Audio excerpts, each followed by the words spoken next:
Well, I know everyone's heard about it by now, but I'm talking about the big split that's been taking place in the markets. Or perhaps you've been hearing that there's horrible breath. The Dow Jones Industrial Average went 9 days in a row to the downside, not seen since 1978, but it's a whopping like 4%. We're going to talk about that in today's Stock Market Brief show. Sorry if the mic sounds a little bit off. I'm out here in New York City, baby, recording from a hotel room. We got a lot to talk about, so we're going to dive right into it today. There's a lot of reasons to be scared of the market. On the last video, we talked about just the reminder, what's going on. We talked about how the yield curve, the 10-year 3-month, was uninverting, and the federal funds rate, right, starting to reduce rates. Tomorrow, the Fed's going to be coming out and most likely reducing rates by 25 basis points. At least there's a 95% probability that the market is pricing and that's going to be the case. And the last times we looked through history where it inverts and the Fed cuts rates, we've been to new high territory, but then it landed us into some extreme volatility.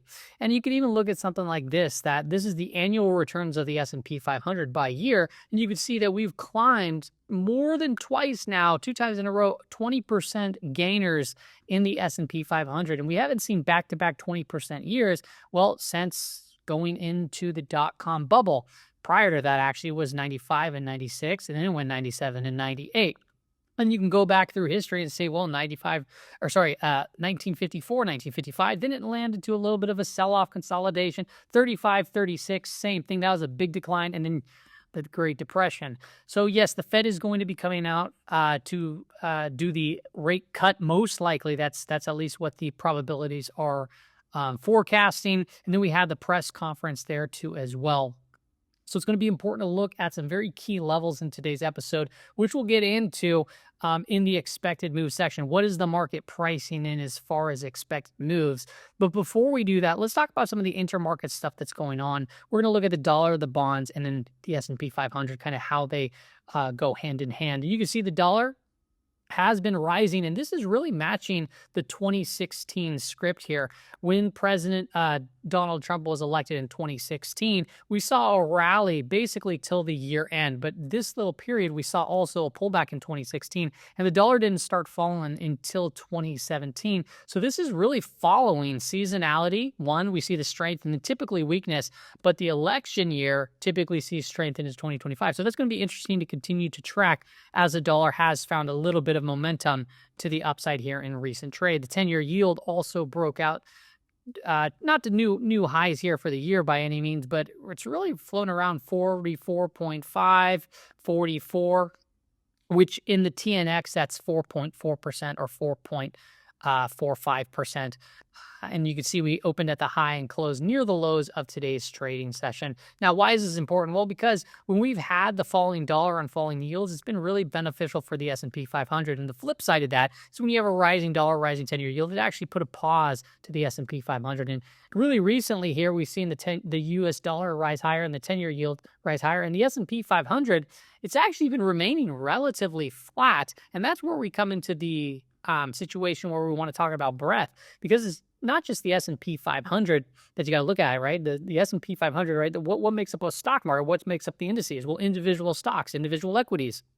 And take a look here. This is the percent of stocks above the 20-day moving average. And what you'll notice here through these various charts, we're looking at the NASDAQ, which is, a gigantic amount of individual stocks, like 2,500 to 3,000 different names. The NYSE, also a broad market there. NASDAQ 100, Dow Jones, S&P 100, the 1,500, right? We have mid caps, small caps, and the S&P 500. And what do you notice?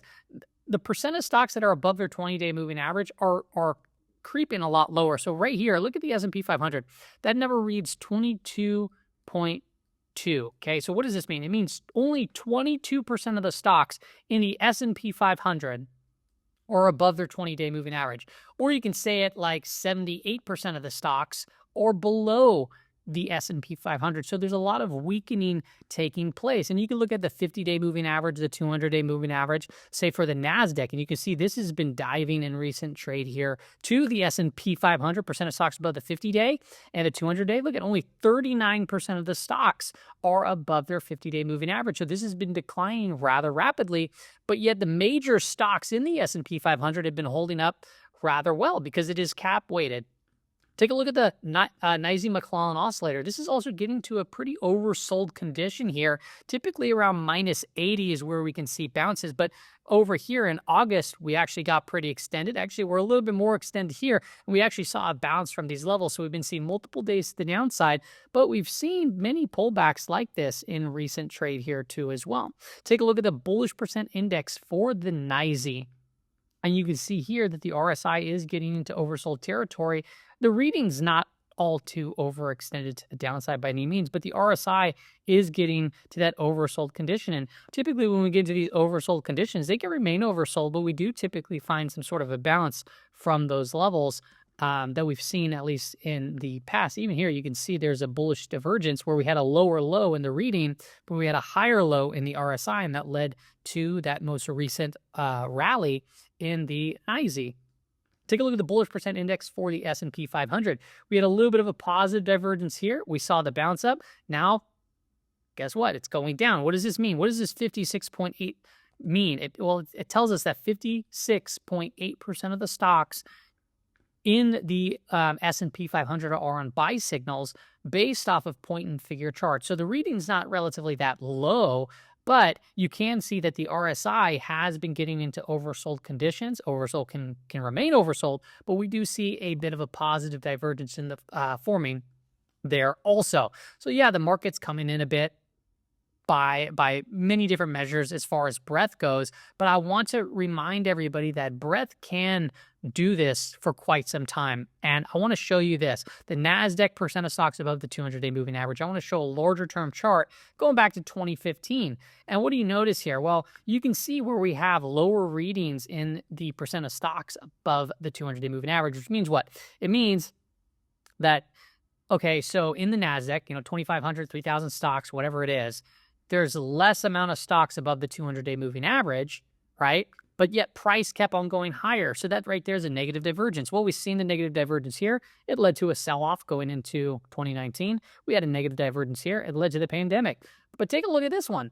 For one full year, right? Look at the percent of stocks. It was way up here, and then we were down all the way down here, right? It kept going and going down to around 25% of stocks that were above the 200-day moving average, but the price was at new all-time highs. And that breadth divergence lasted for an entire year, and then the market ended up catching to the downside all the way to what? Till we found a positive divergence where all of a sudden the percent of stocks read higher, but yet price went lower, and that gave us insight to this rally. Now, what do we see right now? Well, we've been seeing a divergence here since July where you had a reading at around 55% of stocks, and now we're putting in lower highs, but price keeps on creeping up here too. So this is also a divergence that has been building for quite some time. Let's take a look at the indices here. So I said that the Dow Jones, right, has been catching some movement to the downside, but let's be honest. So what is this? 9 days, 1, 2, 3, 4, 5, 6, 7, 8, 9 days in a row to the downside. The most, in a row that we've seen since 1978. So a very long time. But I mean, look it's down 4%, right? From this little peak to this trough right now, at least, it's down 4%. Well, not even that long ago, we fell 3.6%. Not even long ago before that was 4%. Not even long ago before that was another 4%. And not long ago before that, August was minus 6.5%.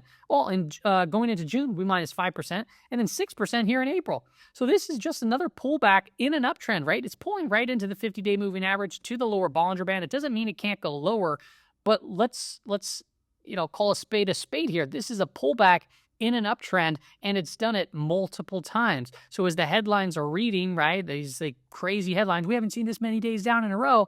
Yeah, because we've seen some poor breath, some rotations happening into year end. But other than that, look at the S&P 500 on the weekly time frame. We're still above a rising weekly 5 EMA. Right now, we have just an inside trading week prior to the last week. It's just a consolidation here as it stands. If you zoom out a little bit and you look at the weekly time frame, we still have these divergences that are building right over here where we have pricing wedging up higher, and the RSI is giving us a little bit of a divergence, which tells us we could be in for a little bit more of a pullback, but the time will tell. We got to get into what the market conditions say. and they are subtly changing. We'll get into that momentarily. Now, we have been consolidating, and well, guess what? We knew that we can consolidate because why?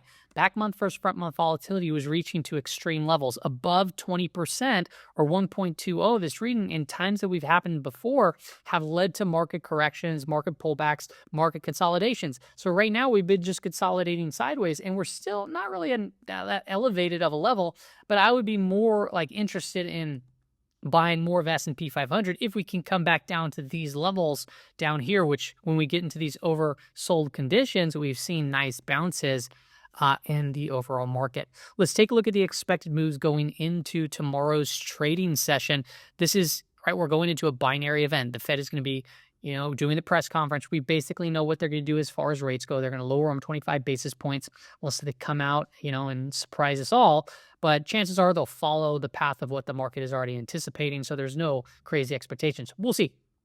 Okay, but the press conference, depending on what he's asked and how he approaches it, whether it's hawkish or dovish, the market may respond in a positive way or a very negative way. Well, right now for the week, right, the weekly expected move, we have up there at 612.02, down here at 596. Just screenshot this if you want to put them on your screen. And the daily expected move is it's a large expected move because there's a lot of volatility being priced in tomorrow. Now, we are below a 5-day moving average. It's rather flat. We're below the week-to-date anchored volume weighted average price, and we're below the month-to-date. So you really want to see price get back above those levels. But you can see these are the daily zones going into tomorrow's trading session. Put them on your charts if you'd like to follow along, but I'm going to go ahead and continue on. The Qs have seen some strength. They're above a rising 5-day moving average. They're below the week to date. So if we can reclaim that, this opens the door for higher prices up here at the weekly expected move. But just be mindful that, hey, we're above already what the quarter priced in as it stands, and we're above where the month was priced in. So the move in the Qs have been quite magnificent, to say the least. And just be aware that, when we get extended, like when we were up in these levels, it's very common to see pullbacks and consolidations take place. But right now we are above that rising 5-day moving average. As far as IWM goes, small caps, we're still below a declining 5-day moving average. The lower daily expected move lines up with the weekly expected move down here. That's 227.57. And then above us, if we do start seeing some strength, just pay attention to the declining 5-day moving average and the week month to date anchored volume weighted average price up here. The daily expected move is right there at about 234.56. So we have a wide open range going into tomorrow's trading session there too as well. If you want the levels, you can go ahead and screenshot this. I went ahead and put the daily moves for these products over here. Now, I know that there's a contract roll going, but the H contracts, right? The H contracts will be able to give daily expected moves going into the following week. So right now I could only put the Z's, but you can use SPY, Qs, IWM, and the SPX, which is the big boy product over there. And then I also included the 2 sigma levels. If you want this type of stuff, I include it in the Discord or my Patreon, right? Every day, and then I do weeklies and all that kind of stuff too. Much more stuff. By the way, TradyTix just updated a bunch of their stuff as far as their query bots go, and it's looking good. It's kind of annoying having to change things around, but if you're in the Discord, the query channel, it's using a different command now, but it should be easier in the long run. It should load quicker too as well, and you can get a bunch of different data on various different equities. It's pretty cool stuff. Let's take a look at the market conditions. So first and foremost, let's point out the call wall. Gamma level 6,100 price came up there, rejected, came up there, rejected, came up there, rejected, got pressed back down. The put wall is about 5,900, at least as it stands right now. So if we get some more downside action, watch for 5,900. We're floating right at around 5,950, I believe it is. On the SPX, let me just pull up the chart. Yeah, 5,950 is we're kind of floating around, and that's really right by that gamma flip line, which is about 45-ish, right around there. So here's the thing. We're in positive gamma territory, or you can potentially call it neutral because it is kind of a zone here, but we are in positive gamma territory. This is where dealers look to buy the dip, sell the rip. Volatility typically comes in, but we're right there on that breaking point. So anytime we get below the 60-50 level, 60-40 level, just be a little bit more cautious because the dealers will sell into selling, they'll buy into buying. It creates a lot more volatility in the markets. And then if you look at the direction of the 5-day moving average, it's rather flat in the SPY, but we are positive in Qs, positive in the semiconductors. That's a big, big weight in the market. So that's a positive sign. But things like biotech is getting, it's been trending down. IWM's been trending down. And DIA has obviously been trending down. It looks like at some point we'll probably see a little bit of a bounce to go retest that 5 DMA, which is currently declining. So just be aware that if it comes up there, look for pullbacks, look for it to base out if you're trying to get bullish this stuff to potentially trade it higher.